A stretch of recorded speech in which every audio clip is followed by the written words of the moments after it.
오늘 우리는 이제 야고보서 5장 17절부터 20절까지, 그러니까 이 마지막 부분인데요. 이 마지막 말씀을 본문으로 죄인을 돌아서게 하는 기적을 체험하자라는 제목을 가지고 함께 말씀 나누도록 하겠습니다. 자, 우리가 그 지난주에 믿음으로 기도하여 응답받는 삶에 대해서 나누면서 관련된 세 가지 말씀을 지난주도 이제 나눴습니다. 그 첫 번째 나눴던 말씀이 무엇이었습니까? 무엇을 어떻게 기도해야 할지 알자. 네, 그렇습니다. 그래서 지난주에 우리가 세 가지를, 지난주 본문에 나왔던 그 세 가지를 특별히 기도해야 된다 말씀을 드리면서, 고난을 당할 때 당연히 우리가 그 상황을, 내가 겪고 있는 상황을 예수님께 먼저 보고를 해야 된다. 그러나 그 고난의 상황을 예수님과 더 가까워지고 친밀해지는 시간이 되기를 소망한다라는 것을 이제 기도해야 된다고 첫 번째로 했었고요. 그리고 그다음에 병 고침을 위해서도 기도해야 된다고 그랬죠. 우리가 병원을 가든 안 가든 병을 고치시는 분은 하나님이시다라는 것을 믿고 인정하면서 우리가 기도를 해야 된다라고 이제 말씀을 드렸고요. 세 번째로는 죄사함을 위해 기도를 해야 되는데, 죄사함 때문에 병에 걸릴 수가 있다고 죄 때문에 병에 걸릴 수 있다고 그랬죠. 그래서 우리가 그 구원을 받은 이후에도 이 죄에 이끌리는 삶을 살면 역시 병에 걸릴 수가 있는데, 그래서 우리가 죄사함을 위해서 또 병 고침을 위해서 우리가 기도를 해야 된다. 그래서 기도해서 사함을 받자라는 얘기를 우리 첫 번째로 함께 나눴습니다. 자, 그런가 하면 두 번째로 나눴던 말씀은 무엇이었습니까? 응답을 위해 해야 할 일을 하자. 네, 그렇습니다. 기도응답을 받으려면 우리가 어떻게 해야 되느냐? 우리가 잘못을 인정해야 된다고 그랬습니다. 왜 갑자기 잘못을 인정해야 되는 거냐라고 생각하실 수 있는데, 하나님께서는 죄인들의 기도를 듣지 않으시니까요. 그래서 그 죄를 털고 기도를 드려야 그걸 받으신다고 그랬었죠. 자, 그래서 죄의 인도함을 또 인도함대로 살았다는 것은 사실은 그 불신 가운데 살았다는 뜻이잖아요. 그럼 불신 가운데 기도할 수밖에 없으니, 그러면 불신을 하는 가운데 기도하면 당연히 뭐 응답이 될 리가 없겠죠. 그래서 어쨌든 죄는 털어야 되는데, 그래서 죄를 이제 자백을 하려고 하다 보니까 문제가 뭐였죠? 자기가 무슨 죄를 저질렀는지를 모르는 게 문제라고 그랬습니다. 그럼 왜 자기가 저지른 죄를 모르는 거냐? 모를 수밖에 없는 것이 하나님의 말씀이 기준이 아니라 세상에서 살다 보니 세상을 기준으로 자꾸 자신의 삶을 판단하다 보니까 잘못한 게 아무것도 없는 거예요. 그래서 잘못을 발견하지 못하게 되기 때문에 성경 말씀을 읽어야 자기가 무슨 죄를 저질렀는지를 다 이제 밝히고 드러낼 수가 있게 된다. 그래서 그게 드러나면 하나님 앞에 다 이제 자백을 할 때, 그러면 우리 모든 죄를 다 사해 주시고 비로소 기도의 응답이 되기 시작한다라는 말씀을 이제 드러났었죠. 그래서 우리가 그렇게 응답을 받아야 된다라는 얘기를 이제 두 번째로 나눴습니다. 자, 그런가 하면 마지막 세 번째로 나눴던 말씀은 무엇이었습니까? 기도하고 기도를 부탁하고 남을 위해 기도하자. 네, 그렇습니다. 그 자신을 위해서 일단 절박하게 기도를 해야 되고요. 그리고 그것이 믿음이 좀 부족하다 싶으면 다른 사람들에게 기도를 부탁을 해야 됩니다. 근데 기도를 부탁할 때는 자신이 무엇을 잘못했는지 또 기타 등등 자기의 모든 사정을 다 상대방에게 얘기해주고 공감하면서 함께 기도해야 된다고 그랬죠. 그렇게 해서 자기가 이제 기도의 응답을 받으면 그 다음에 해야 될 일이 있는 거죠. 자기를 위한 것이 아닌 이제 남을 위해서 기도하기를 시작을 해야 된다라는 얘기를 마지막 우리 세 번째로 나눴습니다. 자, 그래서 사랑하는 우리 나눔 믿는 교회 성도님들 모두는 고난 중에 있을 때요, 또 병에 걸리셨을 때, 죄 사함을 위해서 우리 기도할 때 우리가 잘못을 자백하면서 절박하게 여러분 기도하시고요, 또 다른 사람의 기도를 부탁하시고 남을 위해 기도를 해주시기 바랍니다. 그렇게 하셔서 반드시 기도에 응답을 받는 저와 여러분 되시기를 다시 한번 주님의 이름으로 간절히 축원드립니다. 지난주에는 우리가 기도의 삶에 대해서, 기도하는 삶에 대해서 말씀을 나눴다면, 이번 주 말씀은 기적의 삶에 대해서 이제 말씀을 하고 있습니다. 그래서 이번 주 말씀을 이렇게 주제를 잡았는데, 죄인을 돌아서게 하는 기적을 체험하자라는 것이 이제 무슨 의미인지는 이제 말씀이 나누고 나면 의미가 무슨 의미인지 아시게 될 것입니다. 자, 그래서 먼저 17절 말씀을 함께 우리 읽도록 하겠습니다. 엘리야는 우리와 같이 동일한 성정의 지배를 받은 사람이로되 비가 오지 않기를 그가 간절히 기도하니 3년 6개월 동안이나 땅에 비가 오지 아니하였고 라고 말씀합니다.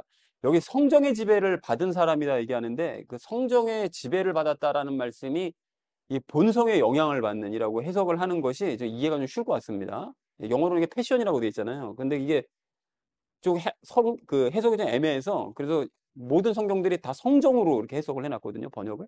근데 성정이라고 하면 좀 우리가 일상적으로 쓰는 말은 아니라서, 그거를 보면 이제 감정의 지배를 받는, 또는 이제 본성의 영향을 받는, 그러니까 우리 식대로 하면 이제 혼의 영향을 받는 그런 사람이라는 거죠. 그러니까 그거를 좀 더 쉽게 우리말로 이제 번역을 하자면, 그래서 우리가 별로 다를 것이 없는 이제 이런 의미가 됩니다. 우리가 별 다를 것이 없는 사람이로되, 그런데 엘리야가 간절히 기도를 하니까요, 비가 오지 않았다는 거예요. 그렇게 하늘을 움직이는 그런 기도를 했다라는 것이죠. 그래서 엘리야는 기도로 놀라운 기적을 행한 사람이었다라는 것이 이 17절의 의미가 되겠습니다. 그래서 17절을 이렇게 정리할 수가 있겠는데요. 엘리야는 우리와 다를 바 없는 사람이었지만 그가 비가 오지 않기를 간절히 기도하자 3년 6개월 동안이나 비가 오지 않았다라는 것이 17절의 의미가 되겠습니다. 자, 이어진 18절 말씀 함께 읽도록 하겠습니다. 그가 다시 기도하니 하늘이 비를 주고 땅이 자기 열매를 내었느니라 라고 말씀합니다.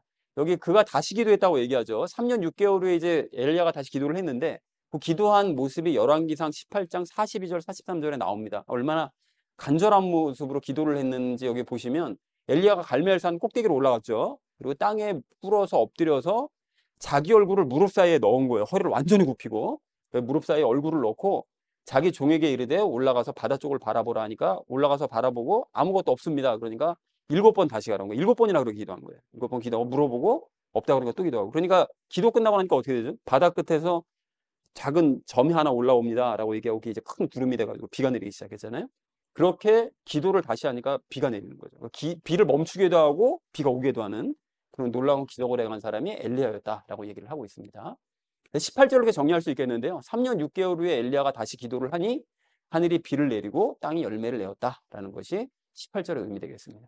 자, 이어진 19절 말씀 함께 읽도록 하겠습니다. 형제들아, 너희 중에 어떤 사람이 진리를 떠나 잘못하는데 누가 그를 돌아서게 하면 이라고 얘기하는데요. 여기 약간 의문이 드는 게 기도와 기적에 대해서 앞에서 얘기했었잖아요. 근데 갑자기 왜 그 얘기하다가 사람을 돌아서게 하는 것에 대해서 왜 얘기를 합니까? 이게 이유가 있는데요. 이걸 이제 잠시 후에 제가 그 중간 결론에서 이제 말씀을 드리도록 하겠고요. 여기 보면 진리를 떠나서 얘기하는데 진리는 뭐죠? 항상 말씀드리지만 진리는 말씀이죠. 하나님의 말씀. 그리고 또 야고보가 앞에 1장서부터 5장까지 얘기했던 거 모든 말씀이 포함된 그 말씀들을 얘기합니다. 그거를 벗어나서 누군가 이제 잘못을 하면 그걸 돌아서게 해야 된다. 이제 이 얘기를 하고 있는 거죠. 자, 그래서 말씀과 상관없이 진리를 떠나서 그러니까 말씀과 상관없이 살면서 이제 잘못을 범하는 사람이 있다면 그런 사람은 돌아서게 해야 된다는 거예요. 모른 채 그냥 내버려 두지 말고 말씀대로 안 살면 반드시 지적을 하든 권면을 하든 책망을 하든 어떻게 해서든지 돌아서게 만들어야 된다. 그 사람을. 라고 적극적으로 해야 된다고 얘기했다는 것이 19절의 의미가 되겠습니다.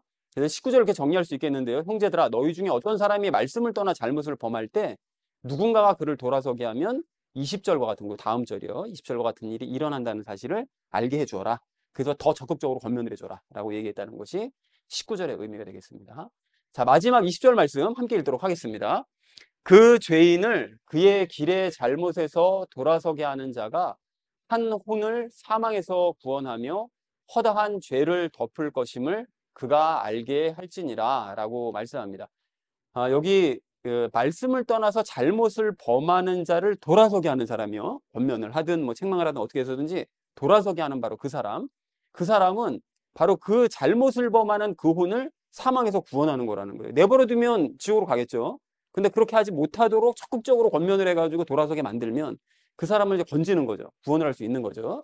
그리고 또한 허다한 죄를 덮는 거죠. 그 사람이 그 잘못을 범했던 사람이 이제까지 지었던 그 모든 죄를 다 사라지게 만드는, 용서받게 만드는 그런 일을 하게 된다는 것을 그가 알게 하라는 거예요. 여기서 그가 누군지가 사실 해석이 좀 이 사람이 될 수도 있고 저 사람이 될 수도 있거든요. 근데 문맥상 저는 이게 그가 이 돌아서게 하는 사람이라고 생각을 했습니다. 그렇게 이제 생각을 해서 돌아서게 하는 그 사람에게 이런 사실을 알려라. 그러니까 너가 누군가를 권면해서 그 사람의 생명을 건지게 되면, 그러니까 돌아서게 하면 그 사람을 구원하고 그 사람의 모든 죄를 사함받게 만든다는 사실을 너가 알고 그런 뿌듯함을 너가 알고 다른 사람들을 더 그렇게 만들도록 하여라라는 의미로 얘기했다는 것이 20절의 의미가 되겠습니다.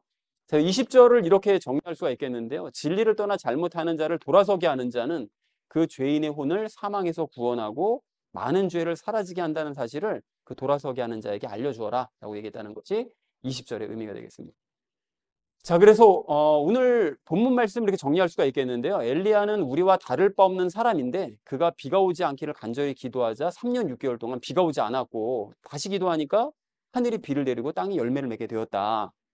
형제들아, 어떤 사람이 말씀을 떠나 잘못 살게 될 때 그를 돌아서게 하면 그 죄인의 혼을 구원하고 그 많은 죄를 없앨 수 있다는 사실을 그 사람으로 하여금 알려주도록 하여라 라고 얘기했다는 것이 오늘 본문의 의미가 되겠습니다. 그래서 이 앞뒤 내용이 서로 다른 내용 같은 느낌이 막 들잖아요. 근데 사실은 이게 다른 내용이 아니라 엘리야가 이렇게 앞에 기적을 행한 그 이유가 이 뒷부분에 잘못을 행하는 사람들, 백성들을 바른 길로 돌아서게 만들었다. 이런 기적으로 말미암아 이제 그 얘기를 하고 있습니다.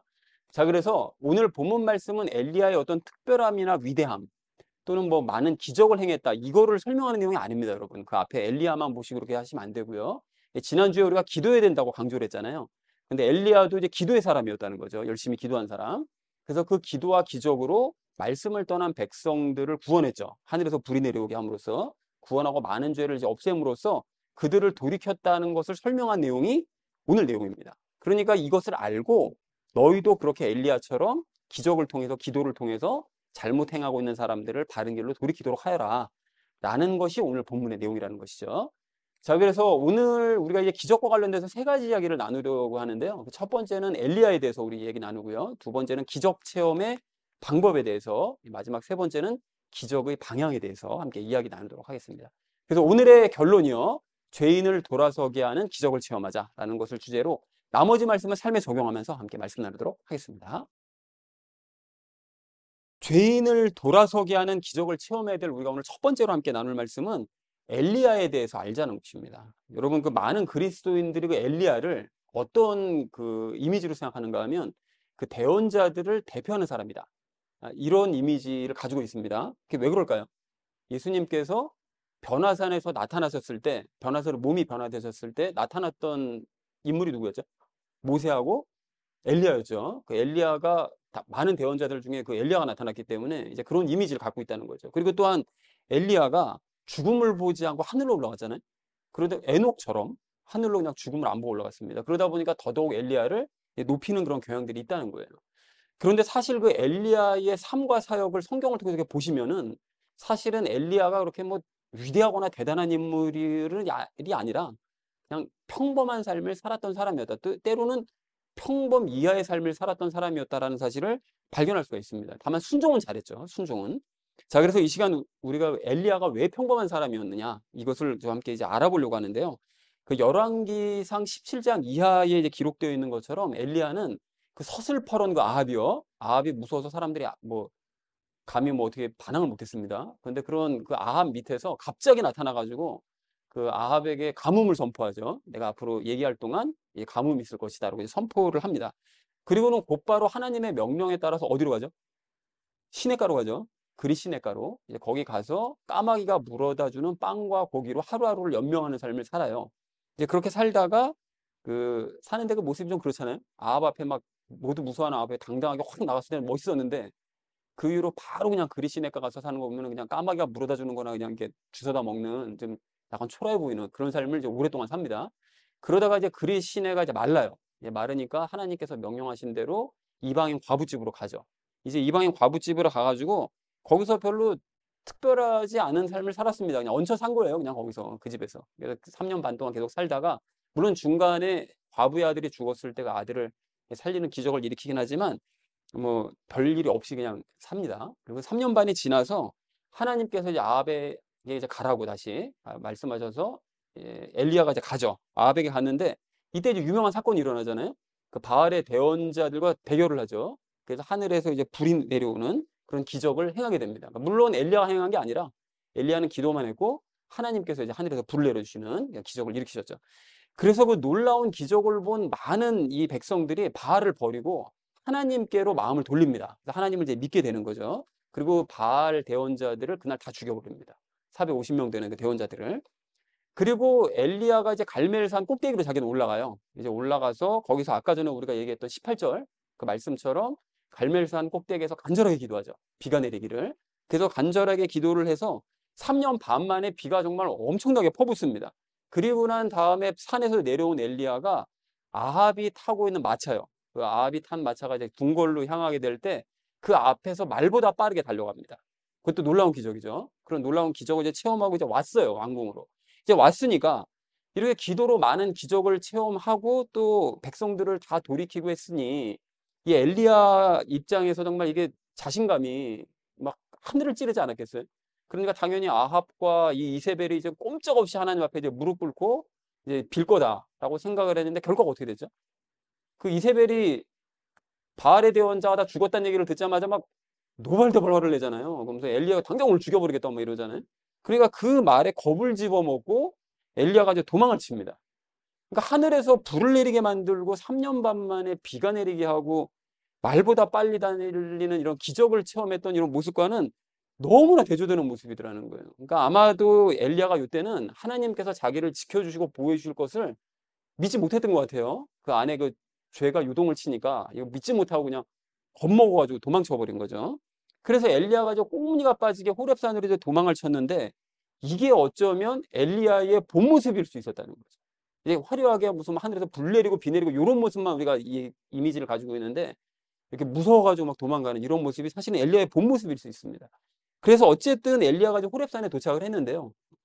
그때 하나님께서 그런 엘리야를 보시면서 이런 한심한 놈 하고 내치신 것이 아니라 만나 주십니다. 만나 주시는데 엘리야를 이제 조용하게 책망하시죠. 네가 왜 이 자리에 와 있냐? 너가 있어야 될 자리는 이 자리가 아니잖아. 라고 3번을 말씀하신 다음에 어떻게 하죠? 사역을 그만두게 하십니다. 그래서 허무하게 된 거죠. 그러니까 잠깐 그 반짝하고 그냥 사역 끝난 거예요. 그냥 엘리야는. 그리고 하나님께서 엘리야에게 몇 가지 명령을 내리셨는데 한 3가지 명령을 내리셨는데 엘리야가 그 말씀에 순종을 하지 않습니다. 그러니까 엘리야가 순종은 잘했었거든요. 근데 왜 하나님께서 마지막으로 주신 그 명령에는 순종하지 않았는지는 이유는 모르겠어요. 그리고 하나님께서도 그런 엘리야를 왜 책망하지 않으셨는지 그 이유도 모르겠습니다. 그러다가 어쨌든 엘리야가 시간이 한참 지나서 그 아합이 나봇의 포도원을 욕심내고 빼앗았을 때 그때 아합에게 나타나서 아합을 저주한 일이 있었고요. 그리고 또 그 이후로도 아합의 아들이었던 아하시아요. 그 아하시아가 이제 엘리야를 죽이려고 하니까 엘리야가 그때 아하시아가 보낸 군사들 몇 명을 이제 죽인 거. 그렇게 죽이고 난 이후에 이제 사역이 이제 끝납니다. 더 이상 사역은 하지 않습니다. 이제 끝나요. 엘리야 이야기는. 그리고 이제 엘리사에게 사역을 물려주고 하늘로 승천한 거. 이제 그것이 엘리야의 삶과 사역의 내용 전부라는 거예요. 자, 그러니까 엘리야의 삶과 사역 전체를 다시 한번 이렇게 정리를 해보면 이렇게 정리를 해볼 수가 있는데 좋은 면에서 정리를 해보자면 엘리야가 아합 앞에 가서 당당하게 선포하고요. 아무도 아합 앞에 가서 아무 소리 못했습니다. 옛날 그 전 대통령 앞에서 아무도 얘기 못했던 것처럼 아무도 얘기 못했는데 당당하게 가서 가문 선포하고요. 그리고 이방인 과부를 먹고 살게 해주고는 아들을 살리는 일을 하고요. 그리고 3년 반 후에는 아합에게 다시 가서 바알의 대언자들과 대결한 후에 백성들의 마음을 돌리고 하늘에서 이제 불을 떨어지는 그런 일을 하고요. 또 비도 내리게 하고요. 그리고 시간이 좀 더 지난 이후에는 아합 저주하고 아하시아의 군사들을 죽인 거. 이렇게 정리해 볼 수가 있습니다. 삶과 사역을. 그리고 하늘로 승천한 거. 이렇게 정리해 볼 수가 있고 반면에 이면의 삶이요. 그 일상적인 삶도 정리해 볼 수가 있는데 아합은 엘리야는 아합에게 선포한 이후에 숨었죠. 숨어 삽니다. 그리고 이방인 과부집에 그것도 유대인 집이 아닌 또 북이스라엘의 과부가 아닌 이방인 과부집에 가서 얹혀 살고요. 그리고 이세벨을 두려워해서 호렙산으로 피하고요. 호렙산에서 하나님께서 주신 명령을 순종하지도 않은 거. 요렇게 또 안 좋은 면으로 엘리야의 삶과 사역을 정리해 볼 수가 있다는 거예요. 그러니까 이렇게 정리해서 나서 보니까 하늘에서 불과 비를 내린 기적 외에는 별로 특별할 것이 없는 거죠, 사실은. 그러니까 도리어 이게 엘리사의 그 삶과 사역을 보면 엘리사의 삶과 사역은 좀 화려합니다. 예수님께서 행하셨던 기적 다 행했거든요, 엘리사가. 정말 놀라운 기적들 엄청 행했거든요. 그러니까 엘리야가 그러니까 대언자의 뭐 대표라거나 또는 뭐 위대한 사역자라는 그런 타이틀을 달기에는 다소 좀 미흡한 면이 있지 않나. 그 다음을 이은 엘리사보다 못했으니까요. 그리고 하나님께서는 그런 엘리사를 근데 왜 하늘로 죽음도 보지 않고 데려가셨나? 이것도 의문으로 좀 남는다라는 것입니다. 이해가 좀 안 가는 거죠. 사역적인 측면으로 보면 엘리사를 도리어 그냥 데려가셨어야 됐어요. 엘리야가 아니라. 이게 왜 부족한 그런 엘리야를 왜 데려가셨나? 의문이 생긴다는 거죠. 자, 그래서 여기서 우리가 이제 중요한 점을 짚어볼 필요가 있는데 이러한 엘리야의 삶을 자세히 보잖아요. 가만히 생각해 보면 이 삶이, 이 사역이 우리와 비슷하다라는 것입니다. 우리와. 물론 우리는 뭐 기도해가지고 하늘에서 불을 내리게 하거나 비가 내리게 하거나 이렇게 하지는 못했죠. 그리고 엘리야처럼 유명한 사람도 우리는 아닙니다. 아니지만 그 삶 가운데 여러분 생각해 보세요. 전체적으로 두루뭉실하게 생각해 보시면 우리가 삶 가운데 큰 기적들을 체험할 때가 있죠. 이건 정말 놀라운 기적이다라고 생각하는 그런 기적을 체험하기도 하고 근데 대부분의 시간들은 어떻게 살죠? 지극히 평범한 삶을 살죠.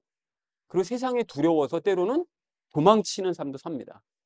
그리고 하나님의 말씀에 순종도 하지를 않죠. 명령하시는데 순종하지 않는 그런 삶을 살다가 나중에 하늘로 결국은 우리가 올라가긴 올라갈 겁니다.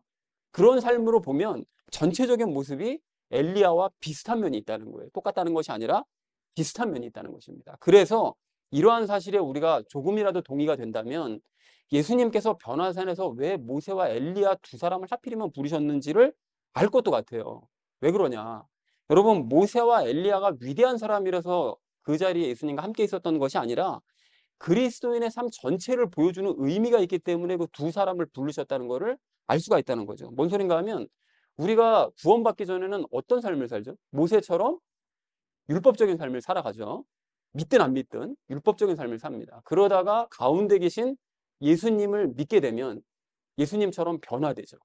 그죠? 변화되고 난 다음에는 우리가 엘리야처럼 대언자로서의 삶을 살아가게 되는데, 하나님의 말씀을 듣고 전하는 대언자로서의 삶을 살아가게 되는데, 그때 가끔 놀라운 큰 기적을 체험하기도 하고, 그러나 대부분의 시간은 지극히 평범한 삶을 살면서 때로는 세상에 두려워서 도망치고 하나님의 말씀도 안 듣는 그런 불순종하는 그런 삶을 살다가 나중에는 천국으로 부르심을 받는다는 것을 모세와 예수님과 엘리야, 이 세 인물을 통해서 우리의 그리스도인의 삶 전체를 조명해 주시기 위해서 그들을 불렀을 수도 있겠다라는 그런 생각이 든다라는 것입니다. 그런 의미에서 여러분, 오늘 17절 말씀을 좀 다시 한번 보십시오. 보시면 엘리야는 본성의 지배를 받은 우리와 다를 바 없는 그냥 평범한 사람이었다라고 분명하게 말씀하세요. 자, 그러니까 이제부터는 우리가 엘리야를 생각할 때 위대한 대언자다, 내가 감히 넘볼 수 없는 사람이다, 여러분 이렇게 생각하기보다는 지극히 평범한 사람이었다라는 사실을 기억하는 우리가 되기 원합니다. 엘리야를 친근하게 생각하게 된다는 거예요. 우리와 비슷한 사람이었다라고 생각해야 된다는 거죠. 그러나 다른 한편으로 엘리야는 무직하게 순종하면서 간절하게 기도했던 기도의 사람이었다, 이 사실도 기억해야 되는 거죠. 그래서 그 간절한 기도로 놀라운 기적을 체험했고 사람들을 변화시킨 사람이었다라는 것을 기억해야 된다는 것입니다. 그렇다면 우리 역시 엘리야와 비슷하다고 할 수 있는 우리 역시 평소에는 평범한 삶을 살아가지만 엘리야처럼 기도와 순종으로 말미암아 삶 가운데 놀라운 기적들을 체험하고 다른 사람들을 변화시키는 일을 하는 우리가 되기를 소망합니다. 사랑하는 우리 나눔 있는 교회 성도님들 모두는 그리스도인이기 때문에 엘리야보다 더 좋은 조건을 갖고 있다는 사실을 여러분 잊으시면 안 됩니다.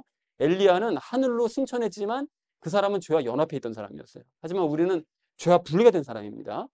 그렇다면 엘리야보다 더 순종하고 더 기도하셔서 사람들을 변화시키시는 기적에 동참하시고 장차 하늘로 부르심을 받으시는 저와 여러분 되어지기를 주님의 이름으로 간절히 축원을 드립니다.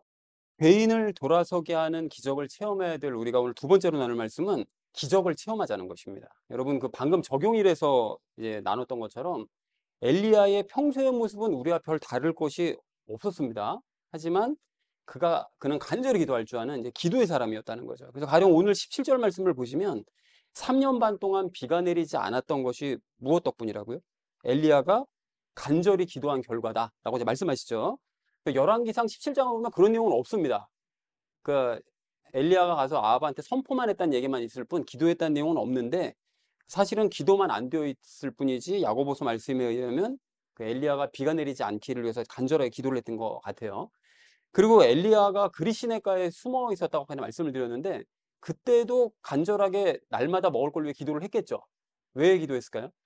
구하지 않으면 주시지 않으니까요. 그러니까 이제 날마다 일용할 양식을 위해서 이제 기도를 했겠죠. 그리고 적용 1에서 구체적으로 말씀을 드리진 않았는데 과부의 아들이 죽었었을 때에도 그때 엘리야가 간절하게 기도하고 또 기도를 합니다. 그래서 그 과부의 아들을 이제 살려낼 때 보면 아주 절박하게 기도를 하죠. 그리고 하늘에서 불을 내릴 때도 보면 기도는 짧게 했거든요. 기도는 짧게 했지만 그 마음은 간절할 수밖에 없었어요. 왜 그럴 수밖에 없는가 하면 모든 백성들이 하늘에서 정말 불이 내려오나 안 내려오나 그러면 뚫어지게 쳐다보고 있잖아요, 지금. 자기만 바라보면서. 그리고 또한 만약에 불이 안 내려왔어요. 그럼 어떻게 되는 거죠? 자기는 죽는 거죠. 그리고 또 백성들은 어떻게 됩니까? 하나님을 가뜩이나 안 믿는 백성들이 야, 이거 전부 다 거짓말이구나 하고 당연히 돌아가 버릴 거잖아요. 그러니까 이 엘리야가 중압감이 엄청 컸겠죠. 그러니까 간절한 마음으로 기도를 하지 않을 수가 없었습니다. 그리고 갈멜산 꼭대기에 올라가서 비가 내리기를 위해 기도할 때도 그 모습부터가 아까 전에 우리가 봤잖아요. 절박한 모습으로 기도를 합니다. 그 무릎 사이에 머리를 쳐박고 정말 간절한 마음으로 기도를 하는 거죠. 그러니까 이미 그때도 아합에게는 비가 내릴 것이라고 선포를 놨거든요. 그리고 백성들에게도 그렇게 얘기를 해놨기 때문에 지금 당장 비가 내려야 됩니다. 기도하자마자 비가 내려야 되는 그런 상황이었기 때문에 3년 반 동안 내리지 않던 그 마른 하늘에서 비가 내리기 시작해야 되기 때문에 엘리야가 간절하게 기도를 하지 않을 수가 없었다는 거죠. 자, 그러니까 이러한 모습들을 통해서 우리가 무엇을 알 수 있느냐? 우리가 별다를 바 없이 평범했던 그 엘리야요. 그 엘리야는 그 엘리야가 놀라운 기적들을 체험하고 또 백성들의 마음을 움직이고 하늘을 움직이는 그런 기적을 일으킬 수 있었던 것은 모두 무엇 때문이라고요? 기도 때문이었다라는 사실을 우리가 분명하게 알 수 있는 거죠. 그러니까 우리도 마찬가지라는 거예요, 여러분. 우리도 기도해야 됩니다. 여러분, 지난주에 이게 고난과 병 고침과 죄 사함을 위해서 우리가 기도하자고 그랬는데 정말 기도하셔야 돼요. 이 세 가지뿐만이 아니라 다른 모든 일들에 대해서 다 기도해야 됩니다. 그러니까 우리의 잘못을 하나님과 또 이웃에게 자백을 하면서 그러면서 절박한 마음으로 기도해야 된다는 거죠. 그래서 엘리야처럼 놀라운 기적들을 체험하고 또 사람들의 마음을 움직이고 하늘을 움직이는 또 세상을 움직이는 이런 모든 기적들을 체험하기 원합니다. 실제로 그렇게 되는 것이 가능하다. 내가 기도로 세상을 움직이는 것이 가능하다. 미친 거 아니야? 라는 얘기를 들을 정도로 그걸 믿고 여러분 기도를 하셔서 정말로 그러한 기적을 체험하는 우리 모두가 되자는 것입니다. 자, 그리고 기적을 체험하기 위해서 우리가 또 한 가지 주목해야 될 점이 해야 될 일이 있는데요. 엘리야의 삶을 여러분 다시 한번 주목해 보시죠. 주목해 보시면 엘리야가 언제 기적을 체험했는지 그 시기를 보잖아요. 그걸 자세히 보시면 엘리야가 세상을 피해 있었던 기간 중에 기적들을 대부분을 기적을 체험했다는 사실을 알 수가 있습니다. 이게 무슨 소린가 하면 엘리야가 아합에게 가뭄 선포하잖아요. 그리고 어디로 갔다고요? 그리시네가로 피했다고 그랬죠. 근데 그리시네가로 피해 있었던 바로 그 시간은 아합으로부터 피하기 위한 뭐 시간이었을 수도 있지만 그렇지만 그 시간에 무엇을 경험했습니까? 까마귀가 날마다 물어다주는 빵과 고기를 먹는 기적을 체험한 때가 바로 그리시네가로 피해 있었던 때, 이제 세상으로부터 떨어져서 따로 도피해 있었던 바로 그때 그런 놀라운 기적들을 체험하게 되더라는 거죠. 그리고 또한 엘리야가 자리를 옮겨서 이방인 과부집으로 옮겨갔을 때도 여전히 세상으로부터 떨어져 있었던 거잖아요. 숨어 있었으니까. 근데 그때도 엘리야가 세상으로부터 도피해서 세상과 단절되어 있어 바로 그때 날마다 먹을 것을 챙겨주시는 하나님의 손길을 체험했던 때가 바로 그때였어요. 그리고 그렇게 피해 있었던 바로 그때 과부의 아들을 또한 살리는 놀라운 기적을 체험한 때도 바로 그때였다는 거죠. 그리고 그 이후로 뭐 하늘에서 비를 내리고 불을 내리게 했던 것은 뭐 백성들을 돌이켜야 되니까 세상과 떨어질 수 없었으니까 어쩔 수 없었고요.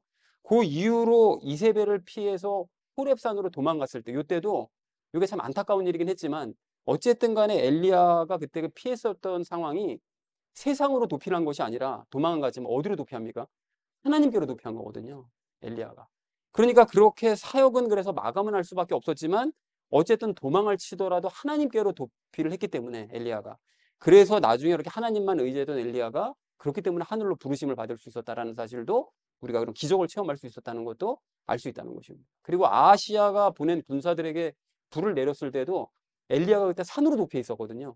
그 도피해 있을 때 그런 기적을 체험하더라는 거예요. 자, 그러니까 이렇게 엘리야가 기적을 체험했을 때를 가만히 생각해보고 따져보니까 세상과 단절되어 있을 때, 세상과 분리되어 있을 때라는 사실을 발견할 수가 있다는 거죠. 그럼 엘리야가 그렇게 세상으로 도피해 있었을 때 뭘 했겠느냐? 뭘 했겠어요? 당연히 하나님만 바라보면서 한절한 마음으로 기도를 했겠죠. 그러니까 이렇게 상황을 정리를 해보면 엘리야가 세상으로부터 분리되었을 때 엘리야는 하나님만 바라보면서 기도를 했고 그래서 하나님의 말씀에 또 순종하라고 했기 때문에 그때마다 놀라운 기적을 체험할 수가 있었다는 것입니다. 그러니까 이렇게 세상과 분리되어 있는 거 이때가 바로 이것이 바로 기적을 체험할 수 놀라운 기적을 체험할 수 있었던 비결이라는 것이죠. 자, 그러니까 우리도 마찬가지라는 것입니다. 여러분, 우리가 현실 여건상 엘리야처럼 세상으로부터 완전히 분리되고 동떨어지고 이런 거는 좀 힘들죠. 세상 삶을 살아야 되니까. 그런데 우리가 짬짬이 세상으로부터 도피하는 시간을 만들 수는 있어요. 그게 언제죠? 큐티할 때요. 또 개인적으로 성경 읽을 때요. 그리고 기도하는 시간이요. 그리고 지금 바로 이 시간, 예배 시간이요. 우리 성경 모임이요. 이런 모임 같은 거 할 때가 바로 세상과 분리되고 세상으로부터 도피하는 시간이라는 거예요. 그런 시간들이 많으면 많을수록 좋겠죠. 그리고 그렇게 세상으로부터 분리되고 도피를 했다면 우리는 그 시간에 어떻게 된다고요? 엘리야처럼 하나님만 바라봐야 됩니다. 그리고 그 시간에 엘리야처럼 간절하게 기도해야 되는 거죠. 그리고 그때 듣는 하나님의 말씀에 순종해야 되는 거예요. 그렇게 하면 우리의 삶 가운데도 기적들이 일어날 줄로 믿습니다. 그 또한 이때까지 기적인 줄도 몰랐었던 것들이 다 기적이라는 것도 그때 깨닫게 되는 거예요. 물론 그렇다고 그래가지고 뭐 우리가 하늘에서 뭐 물이 내리게 하거나 뭐 비가 내리게 하거나 뭐 사람을 살리거나 뭐 이런 기적들을 꿈꿀 필요는 없습니다, 여러분. 그거는 신비주의자들이나 그런 걸 추구하는 기적이고, 우리는 우리의 삶 가운데 필요한 기적들을 구하고 체험해야 된다는 거죠. 그래서 이것들을 종합해서 여러분 예를 들자면, 여러분 큐티 시간이나 여러분 성경 읽는 시간이나 기도 시간이요. 또 그리고 이게 예배 드리는 시간에 하나님께 여러분 집중을 하시잖아요. 하나님께 집중하면서 집중하는 마음으로 여러분 기도하시면 하나님께서 그런 시간들을 통해서 말씀을 주세요. 공통적으로 주시는 어떤 말씀이나 문장이 있어요. 그러니까 이게 어떤 거냐면 큐티 시간에 내가 어떤 문장이나 어떤 단어를 인상 깊게 딱 봤어요. 그게 내 마음속에 들어왔단 말이죠. 그런데 그게 이번 주 예배를 드릴 때 그 말씀이 또 들리네요. 그리고 기도를 하고 있는데 그 말씀이 자꾸 생각이 나요. 만약에 이렇다 그러면 이렇게 여러 번 이게 듣게 되면 보게 되면 이건 하나님께서 주시는 음성이라고 거의 확신해도 좋습니다. 거의 그렇습니다. 그래서 그런 단어가 무슨 뭐 믿음이 될 수도 있고 순종될 수도 있고 기쁨이 될 수도 있고 평안 될 수도 있고 회개가 될 수도 있고 돌이킴이 될 수도 있고 여러 가지예요. 자, 그런데 그럴 때 그 말씀을 그냥 신기하네. 이렇게 흘려버리지 말고 그러면 이게 나에게 지금 주시는 말씀인가 보다. 이걸 감사하면서 꼭 붙드셔야 돼요. 그리고 내가 주시는 이 말씀에 순종하리라. 가령 예를 들어 믿음을 주셨어요. 그러면 평상시 삶에 내가 믿으면서 살아야 되겠다. 내 믿음이 좀 부족한가 보다. 하나님께서 그 말씀을 하시나 보다. 이걸 붙들고 여러분 순종하려고 하면 그때부터 이제 기적이 일어나기 시작한다는 거예요. 그래서 뭐 잃어버렸던 물건들을 찾기도 하고요. 병이 낫기도 하고요. 병의 원인을 깨닫기도 하고요. 마음 불편해지는 상황이 되지 않도록 내 앞일을 해결해 주신 하나님의 손길을 느끼기도 하고요. 일어나기도 하고요. 비가 내려도 비를 맞지 않는 기적을 체험할 수가 있습니다. 뭐 이게 비를 피해간다는 건 아니지만 어쨌든 비를 맞지 않는 체험을 할 수 있어요. 그리고 사고가 나지 않도록 막아주시는 기적도 체험하고요. 사고가 나도 하나도 다치지 않는 기적을 체험하기도 합니다. 그리고 작정하고 나를 헤아려던 사람이 도리어 나에게 은혜를 베푸는 기적도 체험하고요. 필요했던 돈이나 물건들이 채워주는 기적도 체험할 수 있고요. 큰 기대를 하지 않았던 사람이 하나님을 갑자기 믿는 기적도 체험하게 되고요. 하나님의 음성도 들을 수 있습니다. 그리고 도저히 해결 불가능하다고 생각했던 문제가 갑자기 수월하게 해결되기도 한다는 거예요. 그런 기적들이 헤아릴 수 없이 많이 일어나요. 뭐 일일이 다 말할 수 없을 정도로 그냥 막 일어나요. 그냥. 어떻게 해야 그런 기적들이 일어난다고요? 짬짬이 세상과 분리되고 하나님만 바라보면서 말씀을 읽고 기도하고 그 들은 말씀에 순종하라고 할 때, 그럴 때 이런 기적들이 일어난다는 것이죠. 자, 그렇다면 우리 모두가 내가 살고 있는 바로 이곳이 그리시네가라고 생각하시고 또 과부의 집이라고 생각하시면서 매일 일용할 양식을 구하면서 살기 원합니다. 또한 불이 필요하다, 비가 필요하다, 이런 큰 기적에 대해서는 더 간절한 마음으로 절박한 마음으로 기도하시되 믿음이 부족하다 싶으면 주변 사람들에게 기도를 부탁하시면 되는 거죠. 그래서 더욱 그런 기적들을 체험하기를 소망합니다. 사랑하는 우리 나눔 있는 교회 성도님들 모두는 세상과 분리되는 시간을 자주 가지시기 바랍니다. 근데 여러분 한 가지 조심하실 것은 장소를 탓하시면 안 돼요. 나는 세상과 분리돼 가지고서는 어디 뭐 혼자 있을 만한 곳이 없다고. 여러분 불평하시면 안 됩니다. 이건 장소 개념이 아니고 시간 개념인 거예요. 그러니까 장소와 상관없이 하나님께 집중하는 훈련을 하다 보면 내가 서 있는 곳이 그리시네가로 변하는 거예요. 내가 있는 곳이 과부의 집으로 변할 줄로 그렇게 믿습니다. 근데 그럼에도 불구하고 내가 독립된 공간이 있어야 되겠다고 생각되시면 화장실로 가시면 돼요. 화장실로 가시면 됩니다. 그리고 요즘 같은 날씨에는 바깥으로 나가서 혼자 있는 시간을 가지면 됩니다. 거기서 뭐 자전거 도로를 나가든 뭐 사람 없는 곳, 한적한 곳을 찾아서 소리 내서 기도해도 누가 뭐라 그럴 사람 없어요. 그 시간에 대신 하나님께 집중하시고 하나님의 말씀을 읽고 하나님께 기도하셔서 하나님의 음성을 들으시기 바랍니다. 그리고 그 음성에 순종하고자 하면 평범했던 엘리야에게 놀라운 기적을 일으켜 주셨던 우리 하나님께서 평범하지만 그리스도인이기 때문에 비범한 우리에게는 더 놀라운 기적을 베풀어 주실 줄로 믿습니다. 그렇게 하나님과 나만이 하는 놀라운 기적들을 체험해가는 저와 여러분 되시기를 주님의 이름으로 간절히 축원드립니다. 자, 죄인을 돌아서게 하는 기적을 체험해야 될 우리가 마지막 세 번째로 나눌 말씀은 기적을 체험하게 하자는 것입니다. 여러분 아까 그 중간 결론에서 말씀드렸던 것처럼 오늘 본문 말씀은 엘리야가 뭐 특출나다, 뭐 기적을 많이 했다 이거 말씀하는 거 아닙니다. 그러니까 엘리야가 그 기적을 일으킨 또 기적을 체험한 그 목적이 있는데 그게 뭐라고요? 하나님을 잘못 아는 사람들, 또 하나님께 잘못하는 사람들, 그런 잘못을 저지르는 사람들을 돌이키겠다는 거. 그러니까 오늘 19절, 20절 말씀이 그 얘기잖아요. 그걸 돌이키게 했다는 말씀이 오늘 내용이라는 거예요. 자, 그런 의미에서 여러분, 엘리야가 그 체험했던 기적들을 다시 생각해 보시면 엘리야가 그리시네가에서 경험한 기적이 뭐였죠? 자기가 일용할 양식을 먹는 기적을 체험했잖아요. 그죠? 그리고는 과부의 집으로 이동했잖아요. 거기서는 어떤 기적을 체험하죠? 자기뿐만이 아니라 과부와 그 아들이 같이 먹는 기적을 또 체험하게 됩니다. 맞죠? 그리고 그 아들이 죽었다가 살아나는 기적도 체험하게 되는 거예요. 그리고 그 이후로는 어떤 기적을 체험합니까? 하늘에서 불이 내리고 비가 내려서 모든 이스라엘 백성들이 다 하나님께로 마음을 돌리고 하나님을 믿게 되는 이런 기적이 또 일어나게 된단 말이죠. 그러니까 여러분, 이런 이 모든 기적들 내용을 봤을 때 여러분, 이게 기적의 대상이 보이잖아요. 처음에는 기적이 누구에게만 일어났다고요? 나에게만 일어나잖아요. 나만 체험하는 기적. 근데 그 다음에 어떻게 되죠? 내 주변에 있는 사람이 기적을 같이 체험하죠. 그리고 나중에는 전체가 다 기적을 체험하게 되죠. 기적의 과정이 점점 이렇게 발전돼 나가더라는 거죠. 자, 그런데 이게 우리도 마찬가지라는 거예요. 그러니까 우리도 기도해서 일단은 내가 삶 가운데 여러 가지 기적들을 체험해야 됩니다. 나만 하는 기적들 체험해야 되는 거죠. 근데 그 기도가 나만을 위한 기도, 나만 체험하는 기적으로 끝나면 안 되는 거죠. 그 기도와 그 기적 체험이 남을 위한 것이 되어야 되고, 다른 사람들이, 내 주변에 있는 사람들이 하나님께서 일으키시는 기적을 같이 체험할 수 있도록 동참하게 만들어야 된다는 것입니다. 그렇게 기도해야 되는 거예요. 그리고 여러분, 오늘 19절 20절 말씀 다시 보십시오. 뭐라고 말씀하시죠? 잘못하는 사람들을 돌이켜야 된다는 거예요. 그런 의미에서 여러분, 엘리야를 생각해 보면 엘리야가 하나님의 명령을 따라서 간 것이긴 하지만 과부집으로 갔잖아요. 근데 그때 과부가 뭐 하고 있었습니까? 나뭇가지 줍고 있었죠? 엘리야 처음 만났을 때. 왜 나뭇가지 왜 주었죠? 나머지 남은 그 가루 요만큼 하고 기름 한 줌 가지고 빵 만들어 먹고 자살하려고 그랬던 거잖아요, 아들하고. 근데 그렇게 자살하려고 하는, 잘못을 저지르려고 하는, 하나님을 알지도 못하고 믿지도 않는 그 이방인 그 아낙네가 아들이랑 함께 자살하려고 하는 그런 잘못된 길을 가려고 하는 그 모자를 어떻게 한 거죠? 바른 길로 돌이키게 만든 거죠. 기적을 통해서. 그 가루와 밀가루와 기름이 계속 생겨나는 그런 놀라운 기적을 통해서 죽지 않고 살 수 있다. 죽지 말아라. 살 수 있다. 바른 길로 돌이킨 거잖아요. 기적을 통해서. 그리고 그렇게 엘리야가 하늘에서 불을 내리고 또 비가 내리는 그런 놀라운 기적을 일으킴으로 말미암아 어떻게 됩니까? 하나님을 믿지 않는, 잘못을 저지르는 이스라엘 백성들의 마음을 돌리는 거죠.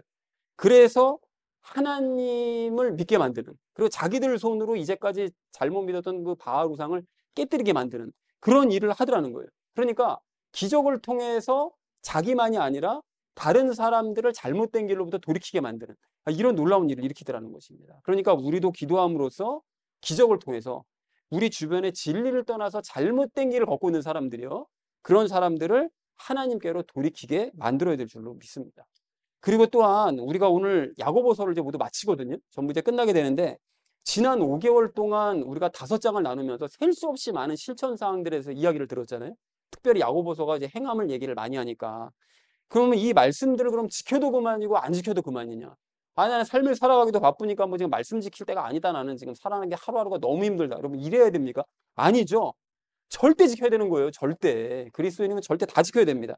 그러면 이 모든 말씀들이 지켜져야 되는 건데, 지켜질 정도로 행해야 되는 건데, 아시다시피 말씀대로 우리가 행할 수가 있느냐? 못합니다. 이거 어떻게 행할 거예요? 이거를, 이 많은 거를. 또 많은 것뿐만이 아니라 한 가지 한 가지가 다 우리 힘으로 할 수 없는 것들이잖아요. 그래도 우리에게 무엇이 필요하다고요? 기적이 필요한 거예요. 그래서 여러분, 지킬 수 없는 이 모든 말씀들이 지켜지는 기적을 체험하도록 기도해야 된다는 거죠. 그렇게 되기 위해서는 먼저 나부터 야고보서 말씀이 실천되어지는 기적을 체험할 수 있도록 기도해야 됩니다. 그리고 다른 사람들도 야고보서 말씀이, 우리 성도님들 모두가 야고보서 말씀이 삶 가운데 지켜질 수 있도록 그런 기적을 일으켜 주시도록 기도를 해야 된다는 것이죠. 사랑하는 우리 나눔 믿는 교회 성도님들 모두는 엘리야가 그랬던 것처럼 타인을 위해서, 특히 잘못된 길을 걷고 있는 그런 사람들을 위해서 여러분 기도를 하시되, 그들이 기적을 체험하고 바른 길로 돌이킬 수 있도록 절박한 마음으로 함께 기도하는 저와 여러분 되시기를 주님의 이름으로 간절히 축원드립니다. 죄인을 돌아서게 하는 기적을 체험하자라는 것을 이제 주제로 함께 말씀 나눴죠. 우리가 첫 번째 나눴던 말씀이 엘리야에 대해서 알자고 얘기했습니다. 자, 우리 엘리야가 높은 평가를 받는 이유가 뭐죠? 사람들에게 어디에 나타났었기 때문에? 변화산에서 나타났었기 때문에. 그리고 또 어떤 이유가 있다고 그랬죠? 죽지 않고 하늘로 승천했죠. 그런 이유들 때문에 굉장히 높은 평가를 받는 대언자입니다. 근데 우리가 오늘 따지고 보니까 어떤 사람이었죠? 평범한 사람이었죠. 자, 근데 엘리야가 이세벨에게 두려움을 느껴서 도망쳤던 곳이 어디였습니까? 어느 산? 호렙산이었죠. 자, 그래서 호렙산으로 도망친 엘리야가 사역에 어떤 변화가 생겼죠? 사역을 이제 그만하게 됐습니다. 하나님께서 이제 중단시켜 버리신 거예요, 그냥. 그만하고 너는 요 세 가지나 지켜라. 이렇게 얘기를 하신 거죠.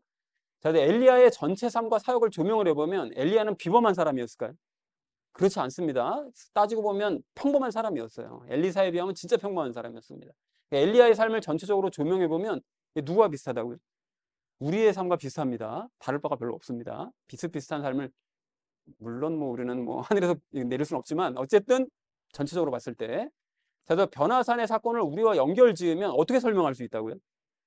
모세처럼 우리가 어떤 삶을, 율법적인 삶을 살다가, 그죠? 예수님을 만나면, 예수님을 믿으면 변화되죠. 예수님처럼 변화되죠. 변화되고 난 다음에는 엘리야처럼 배운자의 삶을 살되, 그죠? 지극히 평범한 삶을 살고 때로는 세상으로부터 도망치고 무서워하고 막 이런 삶을 살지만 가끔 큰 기적 체험하면서, 그러면서 기도하고 순종하는 삶을 살아가는, 그러다 하늘로 올라가는 이런 삶을 살게 된다라는 것을 이 세 인물을 통해서 우리가 설명할 수 있다라는 얘기를 나눴습니다. 자, 그래서 엘리야처럼 평범하지만 우직하게 순종하면서 간절히 기도하셔서 사람들을 변화시키는 그런 기적에 동참하는 우리가 되자라는 얘기를 첫 번째로 나눴습니다. 우리 두 번째로 나눴던 것이 기적을 체험하자고 그랬죠. 평범한 엘리야가 놀라운 기적을 체험했던 것은 뭘 했기 때문이라고요? 간절히 기도했죠. 그래서 기적을 체험할 수 있었던 것입니다. 엘리야가 기적을 체험할 때마다 대부분 어디에 있었습니까? 공통적으로 세상과 떨어진 데 있었죠. 동떨어진 곳에, 분리된 곳에, 그곳에 있었습니다. 자, 우리는 언제 세상과 분리될 수 있다고요? 뭘 할 때? 큐티할 때, 성경 읽을 때, 예배 드릴 때, 그리고 모임을 가질 때, 또 기도할 때, 뭐 이럴 때, 그럴 때가 바로 세상과 분리되는 때입니다. 그러니까 그런 시간을 더 적극적으로 많이 가지셔야 됩니다. 적극적으로 많이. 세상과 분리될 때 우리가 그럼 뭘 해야 되죠? 엘리야처럼 하나님만 바라보면서 어떻게 하라고요? 간절히 기도해야 되는 거죠. 그리고 하나님께서 뭘 주시죠? 뭘 주시죠? 말씀을 주시죠. 하나님께서 공통적으로 주시는 말씀이 있습니다. 그런 시간들마다. 그럼 그 시간에 주의를 기울이시면 들리고 보입니다. 그럼 그게 나에게 주시는 말씀이다라는 것을 받고, 그리고 그 말씀을 지키고자 순종하고자 할 때 기적을 일으켜주시는 거예요. 그러니까 나도 하나님 말씀을 들으니까 지켜주시는 거죠. 근데 하나님 말씀 안 들으면 안 주시죠. 그러니까 듣고 순종하려고 하면 주십니다. 자, 그래서 세상과 분리되어서 하나님만 바라보면서 기도할 때 무슨 일이 일어난다고요? 그럴 때 바로 기적이 일어나는 거죠. 그럴 때 기적들이 일어납니다. 세상과 분리되는 것은 반드시 장소 분리를 의미하는 걸까요? 아닙니다. 시간 개념이라고 했습니다. 시간 개념. 자, 그래서 세상과 분리된 시간과 장소를 마련하고 하나님만 바라보면서 기도해서 기적을 체험하는 우리 되자. 여러분, 이거 오늘 간단하게 나눠서 그렇지 굉장히 중요한 얘기입니다. 정말 그 시간을 가지셔야 됩니다. 그래, 기적을 체험하고 싶으시면 그런 시간을 가지세요. 난 기적 별로 중요하지 않아. 그냥 뭐 하나님과 별로 가까워지고 싶지도 않아. 그러면 그런 시간 안 가셔도 돼요. 근데 가지시고 싶으시면, 체험하고 싶으시면 그런 시간을 가지셔야 됩니다. 자, 세 번째로 우리 나눴던 말씀이요. 기적을 체험하게 하자고 그랬죠. 그래서 오늘 본문에서 엘리야를 통해 말씀하고자 하시는 바가 뭘까요? 엘리야 기적 왜 얘기했죠? 기적을 일으킨 이유. 잘못된 사람을, 잘못된 길을 가는 백성들을 바른 길로 돌이켰다. 이제 그거죠. 그 기적을 통해서. 그겁니다. 자, 그래서 우리가 엘리야가 체험했던 기적들의 그 범위가 점차 어떻게 변화되어 가죠? 처음에는 자기만, 다음에는 주변 사람들, 그 다음에는 모든 사람들 다 점점 이렇게 바뀌게 되는 이런 일을 이제 변화되어 가는 기적을 체험하게 되었다. 그래서 나를 위한 기적도 체험해야 되지만 기적의 방향은 점차 누구를 향해야 된다고요? 내가 아니라 타인을 향해야 됩니다. 점점 남을 향해 가고 점점 범위를 넓혀가야 돼요. 나만 기적 체험했으니까 너무 행복한 삶이다 이게 아니라 저 사람도 기적 좀 체험하게 해주세요. 저 사람 눈도 열리고 귀도 열리게 해주세요. 저 사람도 기적 체험하게 해주세요. 그리고 모든 사람이 이렇게 하게 해주세요. 조금씩 기도의 범위가 늘어나야 되는 거죠. 그래서 기적을 체험한 뒤에 다른 사람이 기적을 체험하도록 돕고 무엇보다 잘못된 길을 가는 사람을 기적으로 말미암아 돌이키는 우리가 되자라는 것이 우리가 세 번째 나눴던 말씀이었습니다. 사랑하는 우리 나눔 믿는 교회 성도님들 모두는 엘리야처럼 세상과 이제 분리된 곳에서 하나님만 바라보며 기도하고 순종하셔서 기적을 체험하시고요. 또한 타인이 기적을 체험할 수 있도록 돕는 저와 여러분 되시기를 주님의 이름으로 간절히 축원드립니다.